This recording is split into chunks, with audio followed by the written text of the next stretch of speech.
SABC News reporter Bongani Gema is visiting the command center where all the search and rescue teams meet daily before being deployed to various areas. Bongani, a very good morning to you. It must be a really big operation. What are you seeing on the ground?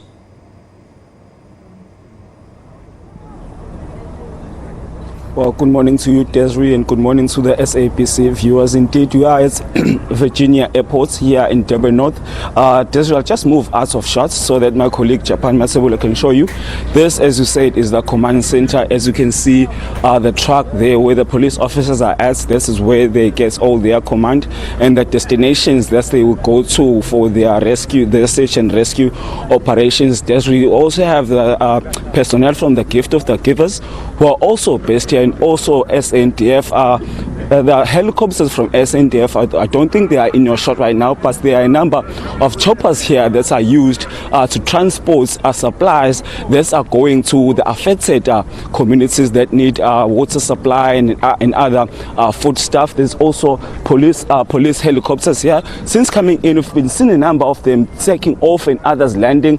I can tell you that when we came in here, we did see a team that was moving to a destination where they are going to be conducting a search and rescue operation, and another team was arriving also when we arrived. So here, Desiree, is where also the supplies that are coming from Good Samaritans who are donating to communities and also to the personnel that are based here are received.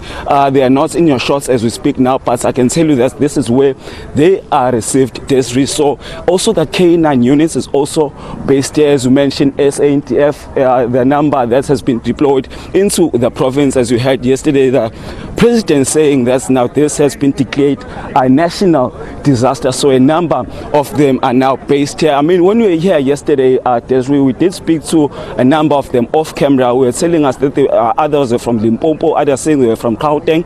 So I can tell you that other provinces are also based here. I must mention also that, as you heard, that the police officer who died in Pietermaritzburg, when we spoke to one of the officers yesterday, he told us that the police officer was here in the morning. She made coffee for everyone who was here before saying goodbye to everyone. She had a big smile on her face. No one knew that she was not coming back. So saying that when they received the news that she had passed away, it was a very sad moment for everyone who is based here. Desiree?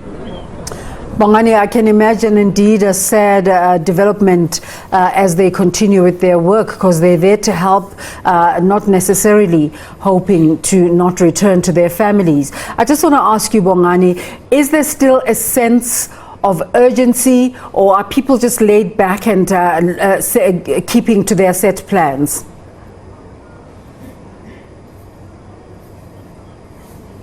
There is still a sense of urgency. As you understand, yesterday operations were in some places were suspended. You remember that we brought you a story in Emachobeni where search and rescue personnel were busy searching for a 3-month-old toddler who had gone missing in a mudslide, and that operation had to be suspended when the rain poured. But today they all woke up and went back to their operations to search for the missing people. As you remember, the last updates from the Premier of the province, Zigalala, said about 63 people are still unaccounted for, over 440 confirmed dead. And I mean, also, you know, today schools are reopening, over 100 schools remain inaccessible. So I guess the sense of urgency is still there. People are still worried that their loved ones may not ever be found again.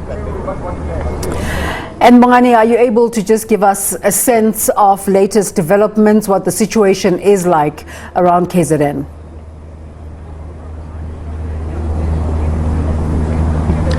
Well, Desiree, I can tell you that the Minister of Education, Enja Muchaka, is here in the province.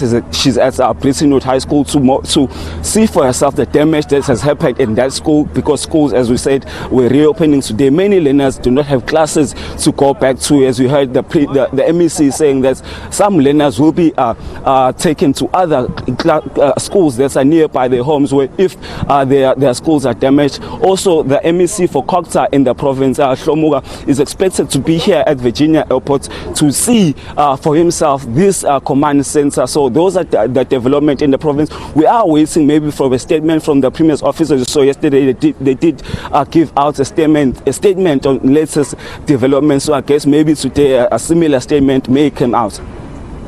Bongani Gema, thank you so much for this update.